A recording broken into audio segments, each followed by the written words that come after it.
मैं कुछ टाइम से सोच रहा था कि यार तुम लोगों के लिए कुछ एक ऐसा प्लानर बनाया जाए जिसको फॉलो करने के बाद एटलीस्ट आप लोग गवर्नमेंट सीट ले ले। क्योंकि बहुत सारे बच्चे मुझे पर्सनली डीएम कर रहे थे कि भैया अभी तक मैंने अपनी नीट की प्रिपरेशन स्टार्ट नहीं की है, मैं बहुत ज्यादा बीमार हो गया था, फैमिली इश्यूज हो गए थे, और मैंने जो बैच ज्वाइन किया था वो मैंने बहुत लेट ज्वाइन किया था, जिसके कारण मेरा बैकलॉग पे बैकलॉग, मेरी पूरी 11th बर्बाद, मेरा 12th हाफ बर्बाद हो गया है। भैया मैं करूँ तो करूँ कैसे, क्या करूँ, मेरे को बिल्कुल समझ नहीं आ रहा।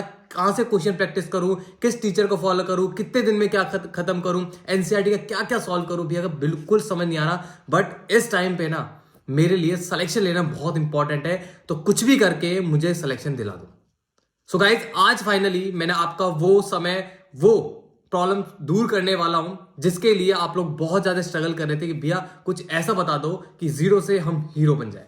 तो देख यार, अगर आपने इस प्लानर को फॉलो किया, इस प्लानर में मैंने आपको एक टाइम टेबल भी दिया है कि ये टाइम टेबल को फॉलो करना है। प्लानर के साथ मैंने आपको टाइम टेबल दिया है, अगर आपने इसको अच्छे से फॉलो किया ना, तो गाइज जो डेज इसके अंदर मैंने मेंशन किए हुए हैं ना, आप लोग विद इन 2-3 मंथ के अंदर आप लोग एकदम अच्छे से अपना बेस्ट कॉलेज निकाल लोगे। ठीक है। हाँ, इसमें जो अभी तक मैंने प्लानर्स दिए उनसे थोड़ा डिफरेंट है। डिफरेंट ये कि जो इससे पहले, इस वीडियो से पहले जितने भी मैंने प्लानर्स दिए थे वो सारे प्लानर्स ऐसे थे जिनके अंदर आपको एक चैप्टर 1 दिन 2 दिन के अंदर मैंने कवर करने के लिए दिए थे। मतलब कि मैं ये सोच के चल रहा था कि आपने वो चैप्टर्स पढ़े हुए हैं। बट जो ये प्लानर मैंने डिजाइन किया है, ये टाइम टेबल मैंने जो डिजाइन किया ना, वो इस वे में किया है कि मैं ये मान के चल रहा हूं कि आप लोग जीरो लेवल पे, आपने अभी तक खोल के ही नहीं देखा, आपने अभी तक नीट की प्रिपरेशन स्टार्ट ही नहीं की। अब आपका मन कर रहा है कि यार मैं नीट की प्रिपरेशन करना स्टार्ट करूंगा और मैं गवर्नमेंट कॉलेज लूंगा। अगर आप लोग इस टाइप के स्टूडेंट हैं तो आपके लिए बहुत बहुत बहुत हेल्पफुल है ये वीडियो। सो एंड तक देखना। और ये प्लानर मैंने ऑलरेडी टेलीग्राम पे अपलोड कर दिया है, इससे रिलेटेड जितना भी कंटेंट है मैंने टेलीग्राम पे अपलोड कर दिया है, तो जाओ ले लो। ठीक है, स्टार्ट करते हैं। देखो ये टाइम टेबल आपके, ये सब्जेक्ट वाइज तीनों subject, bio, chemistry and physics, ये तीनों मैंने प्लानर सेपरेटली आपको प्रिपेयर कर दी हैं। ये आपको फॉलो करने, कैसे फॉलो करने, उससे पहले मैं एक ब्रीफ इंट्रो दे देता हूं आपको कि इसमें मैंने ऐसा तीनों प्लानर्स में क्या क्या डाला है। ठीक है, पहले तो मैंने इसमें डे मेंशन किया है। डे मेंशन किया है कि इस चैप्टर को आपको इतने दिन में कर लेना है। मैंने लिविंग वर्ल्ड को एक दिन दिया है। मैंने लिविंग वर्ल्ड को एक दिन दिया है। क्यों दिया है? क्योंकि लास्ट ईयर के अगर तुम लोग पीवाईक्यूज ओपन करके देखोगे ना, तो उसमें इतना डिटेल में पूछा ही नहीं है आपसे, आपको इतना डिटेल में चैप्टर पढ़ना ही नहीं है। तो आप लोग सोचेंगे भैया अभी तक तो हमने चैप्टर कभी खोल के नहीं देखा, हमें तो पता ही नहीं है बेसिक्स मैथ क्या है, तो फिर हमको तो डिटेल में पढ़ना पड़ेगा ना। नहीं भाई, इस चैप्टर का अगर तू है ना सिर्फ वन शॉट वीडियो देख लेगा ना, वन शॉट वीडियो, तो तेरे है ना 98% न्यूमेरिकल सॉल्व हो जाएंगे। बट द थिंग इज कि आपको एक बेस्ट टीचर के न्यूमेरिकल, बेस्ट टीचर के एक लेक्चर देखना है, जो कि मैंने टीचर्स के नेम, डिफरेंट टीचर्स के नेम लास्ट में मैंने मेंशन किए हुए हैं, तो उन टीचर्स को फॉलो करना। ठीक है, और ये मत टेंशन लेना कि भैया आपने एक ही दिन क्यों दिया, मैं तो 2 दिन में करना चाहता हूं। देखो आप लोग अपने बेसिस पे डिजाइन कर लेना, बट मेरे को पता है, मैंने लास्ट 20 साल के 30 साल के पेपर को एनालाइज करने के बाद मैंने उन्हीं बेसिस पे मैंने इसमें डे मेंशन किए हैं कि ये चैप्टर आपको 2 दिन 3 दिन 4 दिन के अंदर होना चाहिए विद नोट्स। अगर आपने अभी नोट्स नहीं बनाया है तो आप लोग नोट्स भी बना सकते हो, इतना मैंने टाइम दिया है। इसमें आपके डे मैंने मेंशन कर दिए, लेक्चर्स किस चैप्टर के लिए आपको वन शॉट देखना है, किसके डिटेल देखना है। जैसे देखो मैंने आपका लिविंग वर्ल्ड है, बायोलॉजिकल क्लासिफिकेशन, प्लांट किंगडम है, इन सभी के आपको वन शॉट वीडियोस देखने हैं। एंड आपको जैसे मैंने मेंशन कर दिया था बायोलॉजिकल क्लासिफिकेशन, प्लांट किंगडम का आपको थोड़ा डिटेल लेक्चर देखना है, कहां से देखना है, किस टीचर के देखना है, मैंने पीछे मेंशन कर दिया है। राइट, उसके बाद अब आते पीवाईक्यूज। पीवाईक्यूज आपको सारे चैप्टर्स के सॉल्व करने हैं पीवाईक्यूज, क्योंकि पीवाईक्यूज से 95% question same as it is frame होके आते हैं। राइट, उसके बाद आते हैं रीड एनसीईआरटी। देखो मैंने तीनों सब्जेक्ट में, चाहे फिजिक्स हो चाहे केमिस्ट्री, बच्चा बोलता है कि भैया मेरे को किस सब्जेक्ट का और किस चैप्टर का मेरे को एनसीईआरटी पढ़ना है, किस चैप्टर का मेरे एनसीईआरटी एग्जाम्पलर पढ़ना है।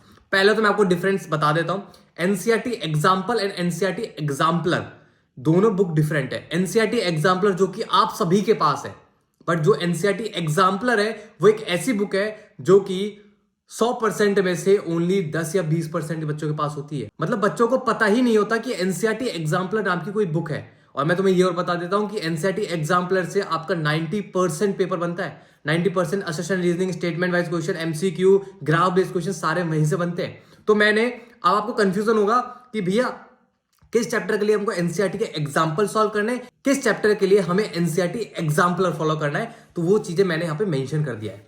तीनों सब्जेक्ट में जो मैंने टिक लगाया हुआ है, तीनों सब्जेक्ट्स में मैंने मेंशन कर दिया कि किसके लिए आपको एनसीईआरटी एग्जाम्पलर, किसको एनसीईआरटी डिटेल में पढ़ना है, किसके सिर्फ एग्जाम्पल सॉल्व करने हैं, और किसके आपको नोट्स, आपके नोट्स बहुत अच्छे से पढ़ने। एग्जाम्पल देता हूं, लाइक जैसे मैंने फिजिक्स, ठीक है, फिजिक्स में मैं अल्टरनेटिंग करंट चैप्टर लेता हूं। अल्टरनेटिंग करंट चैप्टर एक ऐसा है कि अगर आप एनसीईआरटी से पढ़ने जाओगे ना तो आपको नहीं समझ में आएगा, बट आपको क्या करना है, जो उसके नोट्स है ना उनको बहुत अच्छे से पढ़ना है। साथ में आपको क्या करना है, इसके एनसीईआरटी एग्जाम्पल जितने भी हैं सॉल्व करने। अब मैंने इसमें आपको एनसीईआरटी रीड करने को क्यों नहीं बोला, मैंने इसलिए नहीं बोला क्योंकि आप लोग एनसीईआरटी एग्जाम्पलर पढ़ोगे। एनसीईआरटी एग्जाम्पलर पढ़ोगे तो आपको जो थ्योरी कंसेप्ट है ना वो आपके एनसीईआरटी एग्जाम्पलर में क्लियर हो जाएगा, तो आपको इतना स्ट्रगल करना नहीं पड़ेगा, क्योंकि एनसीईआरटी के एग्जाम्पलर की जो लैंग्वेज होती है ना वो बहुत ईजी होती है और आपको अच्छे से समझ में आती है, राइट। तो ये मैंने आपको बता दिया है कि इसमें मैंने क्या क्या डाला है और लिटरली बहुत इंपॉर्टेंट है, प्लीज फॉलो कर लेना। दूसरा, अब आपको करना कैसे है, टाइम टेबल मैंने दे दिया, टाइम टेबल हम बाद में डिस्कस कर लेंगे। अब आपको करना क्या है, आपको 2 सब्जेक्ट पैरेलली उठानी है, ठीक है। क्या करना है, आपको 2 सब्जेक्ट पैरेलली उठानी है। तो मैं मान के चलता हूं पहले आप बायो उठाओगे, हमें सबसे पहले वो सब्जेक्ट उठानी है जिस सब्जेक्ट में हमें कॉन्फिडेंस हो गया मेरी सबसे बेस्ट सब्जेक्ट है, सबसे स्ट्रॉन्ग सब्जेक्ट है। तो मैं क्या करता हूं, मेरी सबसे बायो स्ट्रॉन्ग है तो मैंने बायो उठा लिया, ठीक है। बायो मेरी सबसे स्ट्रॉन्ग है तो मतलब ये है कि मैं इसको पैरेलली लेके चलूंगा। इसमें से आप 2 सब्जेक्ट में, रिमेनिंग 2 सब्जेक्ट में से आप वो सब्जेक्ट उठाना जो आपको लगता है कि मेरे को 80%, 70%, 50% आती है। तो मैं मान के चलता हूं मुझे फिजिक्स, मुझे 50%, 70, 60% आता है, राइट। तो मैं इनको दोनों को पैरेलली लेके चलूंगा। अब आपको लगेगा कि भैया हम पैरेलली कैसे लेके चलेंगे, हम तो दोनों चीजें मैनेज ही नहीं कर पाएंगे। देख भाई, मैंने इनमें ना एक टाइम पीरियड, डे इतना सफिशिएंट मेंशन किया है कि आप लोग दोनों को पैरेलली लेके चल सकते हो, आपको कोई दिक्कत नहीं आएगा। मैंने हर फिजिक्स को 6 घंटे दिए हैं, आपको सिर्फ लेक्चर्स को 6 आवर्स दिए मैंने आपको सिर्फ लेक्चर को, और रिवीजन के लिए आपको 3 आवर्स दिए with PYQs, with questions, with notes revision 3 hours दिए। तो मतलब आप सोचो 9 घंटे तो सिर्फ मैंने फिजिक्स को दिए हैं, और जिसमें से 3 घंटे, 3 से 4, 4 से 5 घंटे मैंने सिर्फ आपके बायो को दिए। तो यार क्या आप लोग इतना नहीं कर सकते? अगर मैं आपको बोलता हूं कि मैं आपको एक चैप्टर 2 दिन के अंदर कवर करने के लिए बोलता हूं, ठीक है, और डेली बेसिस पे मैं आपको फिजिक्स के लिए इस टाइम टेबल में मैं आपको 6 घंटे देता हूं, 6 से ज्यादा घंटे देता हूं, 9 घंटे देता हूं, तो क्या आप 3 दिन के अंदर चैप्टर नहीं निपटा पाओगे? डिटेल में नहीं निपटा पाओगे? हाँ, डिटेल में नहीं कर पाओगे, बहुत अच्छे से कर सकते हो, बट यार देखो कंसिस्टेंसी मेंटेन रखना, क्योंकि अगर आपने कंसिस्टेंसी को मेंटेन नहीं रखा ना, या फिर बीच में कहीं घूमने चले गए, शादी में चले गए, पार्टी में चले गए, यार आज मन नहीं कर रहा पढ़ने का, कल पढ़ लेंगे, अगर ये चीज आपने की ना, तो भाई ये प्लानर बनाने का जो मेरी मेहनत मैंने की है ना, ये सब बर्बाद है, ठीक है, ये सब बर्बाद है, और जो तुम अभी मेहनत कर रहे हो वो भी सारी बर्बाद हो जाएगी। तो प्लीज ऐसा मत करना, कुछ ही टाइम की बात है, 3 से 4 महीने आपके पास है, अपनी पूरी जी जान लगा दो, ठीक है, क्योंकि उसके बाद जो एंड रिजल्ट होगा ना वो कुछ देखने लायक होगा, ठीक है। सभी तुम्हें सल्यूट ठोक रहे होंगे, तुम्हारे घर में तुम्हारी इज्जत इतनी बढ़ जाएगी तुम कुछ सोच नहीं सकते, ठीक है। जब घर पे आओगे हमेशा डॉक्टर साहब आ गए, डॉक्टर साहब आ गए, राइट। तो अभी से मेहनत करना स्टार्ट कर दो, क्योंकि कॉलेज में भी बहुत मेहनत करना है। अब मैं बात करता हूं कि टाइम टेबल मैंने कुछ ऐसा बनाया कि सेल्फ स्टडी के लिए मैंने आपके लिए 12 आवर्स निकाले, 12 आवर्स। अब जो भी बच्चा ये मेरे प्लानर्स फॉलो करेगा ना, उसकी कंडीशन ये होनी चाहिए कि उसका कोई कोचिंग और टेस्ट सीरीज का लफड़ा नहीं होना चाहिए। अगर आप लोग इसके बेसिस पे करोगे ना तो भी सिलेक्शन ले लोगे।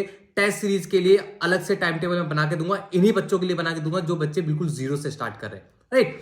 अब देखो, इसमें मैं आपको 12+ आवर्स सेल्फ स्टडी के लिए दिए। मॉर्निंग आपको क्या करना है, इसमें सबसे इंपॉर्टेंट है सुबह 5 बजे उठना है आपको।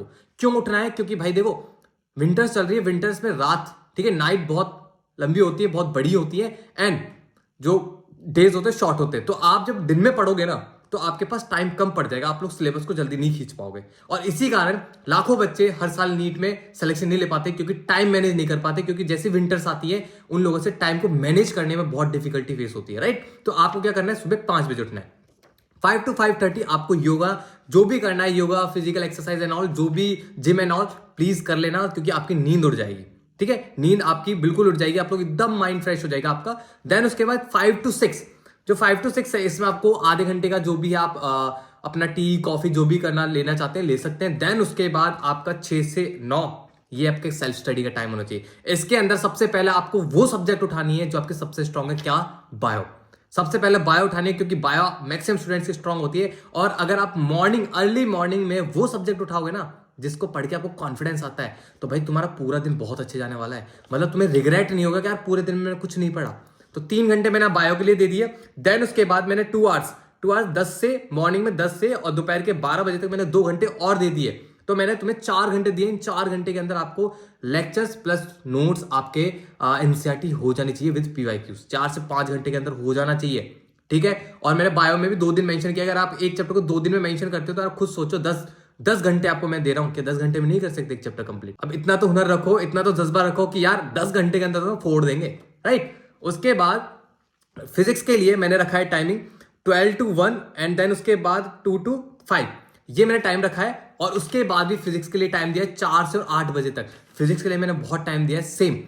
अब क्या करना है, ये देखो टाइम टेबल मैं आपको टेलीग्राम पे डाल दूंगा, वहां से ले लेना, आपको पूरा अच्छे से समझ में आ जाएगा। मैंने सुपरफिशियली बता दिया कब सोना है, क्या करना है, सब कुछ इसमें है, ठीक है। अब जैसे होगा क्या कि जैसे ही आपका फिजिक्स का पूरा 11-12 खत्म होगा, पूरा 11-12 आपका फिजिक्स खत्म होगा, देन जैसे ही फिजिक्स खत्म होता है, फिजिक्स को हटाओ साइड और लगा दो अपना क्या, केमिस्ट्री। और बायो को पैरेलली चलने देना, बायो को पैरेलली चलने देना। जब आपकी फिजिक्स खत्म होगी ना, तभी आपकी बायो खत्म होगी। ऐसा प्लानर मैंने डिजाइन किया, तो होगा क्या कि जब फिजिक्स खत्म होगी तो फिजिक्स के प्लानर हटाना और केमिस्ट्री का प्लानर लगा देना, और साथ में दोबारा से बायो को रिवाइज करना स्टार्ट कर देना, ठीक है। अब इसमें जो बायो को रिवाइज करोगे तो इसमें क्या करोगे कि अगर आप एक दिन के अंदर बायो रिवाइज करते हैं 1 चैप्टर 2 चैप्टर, तो नेक्स्ट डे आप क्या करोगे, फिजिक्स का 1 चैप्टर रिवाइज करोगे। फिजिक्स का 1 चैप्टर रिवाइज करोगे अल्टरनेटिंग डे। अब इसका जो रिवीजन पैटर्न है, रिवीजन इसका जो प्लानर है, वो मैं अपकमिंग वीडियोस में बता दूंगा, बट आपको एक मैं सुपरफिशियली आइडिया दे दिया है, तो आप इस प्लानर के बेसिस पे चलना। अल्टरनेटिंग डे, जैसे ही एक सब्जेक्ट खत्म हो जाए, देन अल्टरनेटिंग डे आपको जो सब्जेक्ट खत्म हो गया है उसको alternating day with second subject आपको पैरेलली रिवाइज करते चलना है। आज एक सब्जेक्ट रिवाइज किया, आज बायो किया, कल फिजिक्स किया, केमिस्ट्री रेगुलर डेली बेसिस पे चलता रहना चाहिए, ठीक है। सो ऑल द बेस्ट, अच्छे से प्रिपरेशन करें। अगर आप वीडियो बहुत अच्छा लगा हो, आपको बहुत ज्यादा हेल्प हुआ हो, तो प्लीज अपने एक बेस्ट फ्रेंड को शेयर कर देना जो इन चीजों से रिलेटेड स्ट्रगल कर रहा है, ठीक है। सो ऑल द बेस्ट, अच्छे से प्रिपरेशन करें। और यार देखो, बहुत कम टाइम आपके पास है और बहुत कम टाइम में कुछ बड़ा किया जाता है, ठीक है। क्योंकि जब तक हम लोग सीरियस नहीं होते, क्योंकि हमारे पास 2 से 3 साल हमने देख लिया, हम तब सीरियस नहीं होते, अब तो सीरियस हो जाओ। क्योंकि अगर अब सीरियस हो गए ना, तो आप बहुत कुछ उखाड़ दोगे, बहुत कुछ कर दोगे, ठीक है। So all the best and अच्छे से प्रिपरेशन करें।